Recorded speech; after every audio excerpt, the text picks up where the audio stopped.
Hello, welcome friends. Myself Dr. Rushikesh Mehta, Principal Maniklal Nanavati Law College and Professor I.M. Pandya, Senior Professor and Advocate practicing in the High Court, will discuss with you upon the very important subject, legal language, very essential for every practicing advocate. Legal language, why this word was introduced. Earlier, the Bar Council of India, in its earlier curriculum, introduced a subject called English for lawyers. But after having revised curriculum, Bar Council found it fit not to use the word English for lawyers, but against that, legal language, that was the terminology used in the paper, which is a compulsory paper for every student of law all over the country.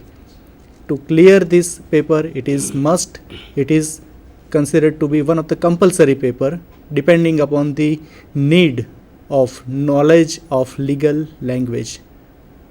The difference between legal language and English is also very essential to understand. First of all, English is no doubt essential language for any lawyer because the judgments of the Supreme Court of India as well as the High Court of any state, they are pronounced, they are written, they are reported in English.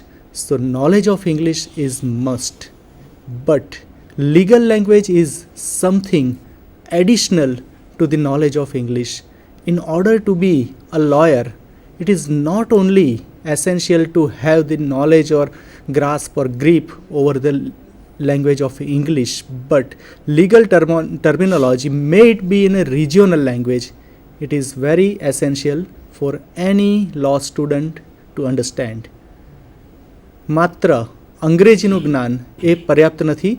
કાયદાના વિદ્યાર્થી તરીકે કાયદાની ભાષા જે અલગ ભાષા છે તે અંગ્રેજીમાં પણ હોઈ શકે કે પ્રાદેશિક કોઈ પણ ભાષામાં હોઈ શકે, પરંતુ કાયદાની ભાષા સાથે જ્ઞાત થવું એ જરૂરી છે અને માટે અહીં લીગલ લેંગ્વેજ શબ્દ એ વાપરવામાં આવ્યો છે બાર કાઉન્સિલ ઓફ ઇન્ડિયા દ્વારા પ્રિસ્ક્રાઇબ કરેલા વિષયો પૈકી.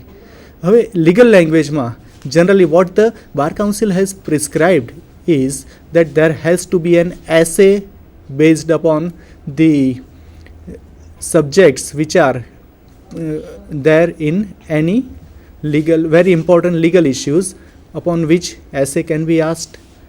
Comprehension can as well be asked. The précis writing, that is also very essential, and certain legal problems are there. Over and above that, legal phrases, that is also very important. So here today what we intend to share with you is legal phrases. Entire judiciary or judicial system, that is based upon British system. Our system, we have borrowed it from Britishers. So British system is considered to be the ideal system since independence. In our country it is being accepted, and you will be surprised to know that even British judiciary system, it is dependent upon Roman law. There are so many Latin words or Latin phrases which were time and again used by the Britishers in British common courts. So we have also adopted, without having that much consciousness, certain legal terminology of Latin words. So Latin words, they are also very important to understand. So knowledge of English is not at all sufficient, but legal terminology which is there in Latin, that is also very important to understand. How can we distinguish the Latin terminology from English words? So here in font, if we just concentrate upon the computerized typing, then the fonts which are written in italic style, they are generally considered as Latin terminology. So here what we intend to use is legal terminology, different phrases. What is legal phrase? Very important.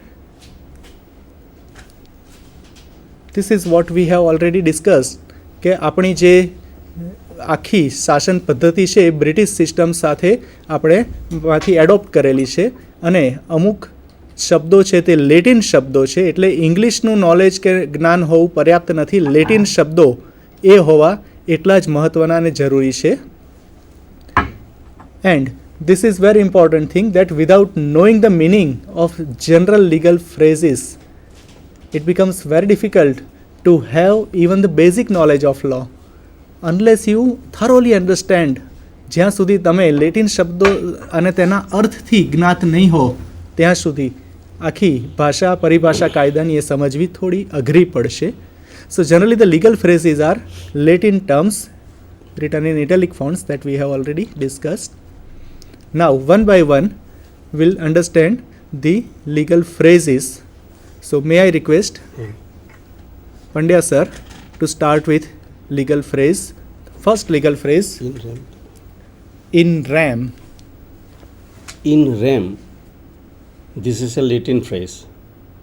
Simple English, against the whole world. So, you have to give in English version the meaning of in rem, against the whole world. Right of freedom of speech and expression is the right in rem.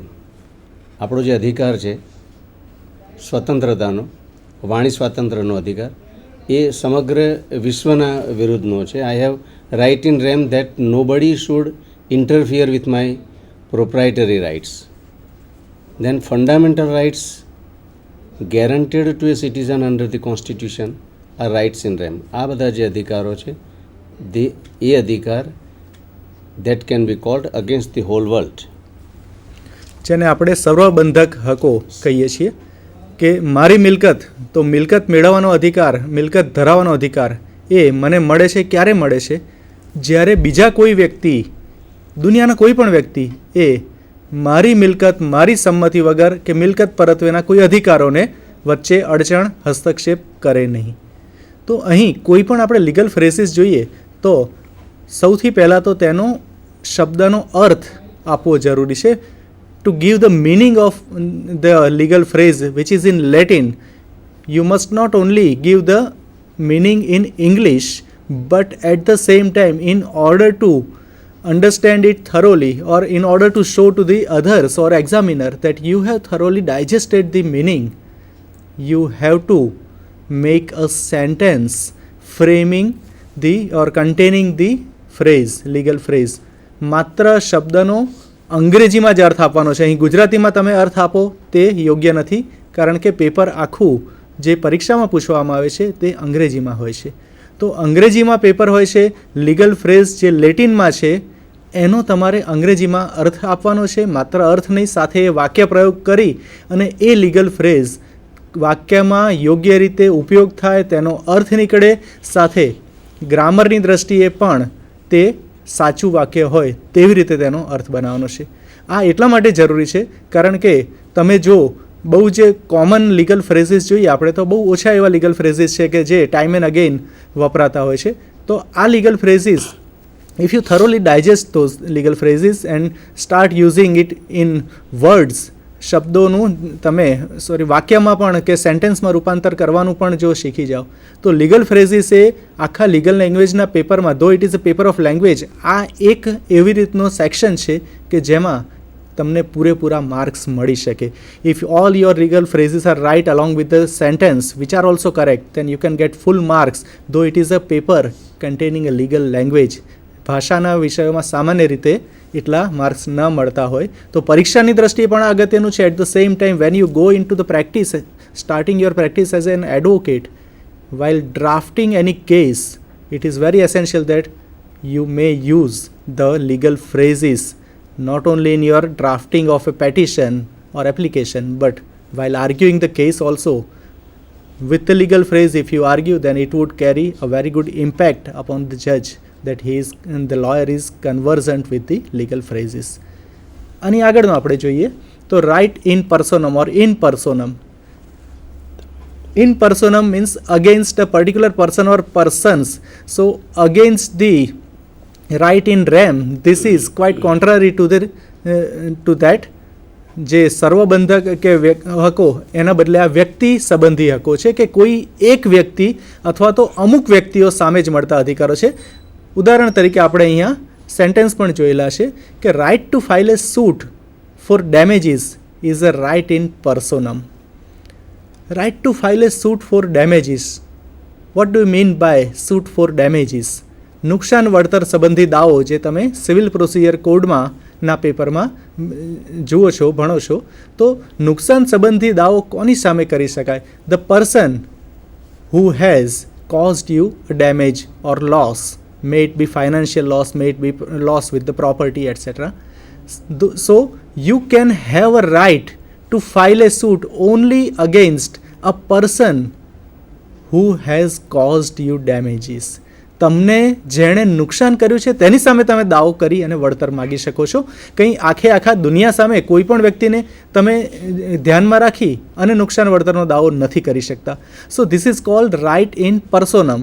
પર્સોનમ means against a particular person or a group of particular person.